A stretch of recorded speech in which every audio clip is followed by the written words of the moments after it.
আলাইকুম। আজকে উপস্থিত সাংবাদিক ভাইদের ধন্যবাদ এখানে থাকার জন্য। আমরা আপনাদেরকে যখনই স্মরণ করেছি আপনারা আমাদের পাশে ছিলেন, আপনাদেরকে সবসময় পেয়েছি। এত কষ্ট করে আসার জন্য আপনাদেরকে ধন্যবাদ। একটা কোরআনের বাক্য থেকে পানি দিয়ে আমি একটা কথা শুরু করতে যাচ্ছি।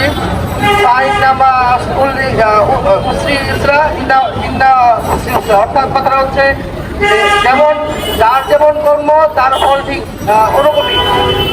এখন আমরা এই সময়ে এসে আমাদের কার্যকলাপ আমাদেরকেই দেখতে হবে। শ্রীপুর পৌরবাসী হিসেবে আমাদের যে চাওয়া, আমাদের যে পাওয়া, এগুলো আমাদেরকে আদায় করতে হবে। আমাদের শ্রীপুরের উপজেলায় আমাদের ইউনো মহোদয় বাজার যাতে শ্রীপুরে না হয় এই জন্য উনি অনেক চেষ্টা করেছে এবং এর জন্য উপরে উনি চিঠি পাঠিয়েছে। এখন আমাদের দায়িত্ব ও কর্তব্য হলো আমরা যারা চৌরাস্তার আশেপাশে আছি, দায়িত্বরত আছি, এইটা যাতে না বসতে পারে এই দিকে আমাদেরকে খেয়াল রাখতে হবে।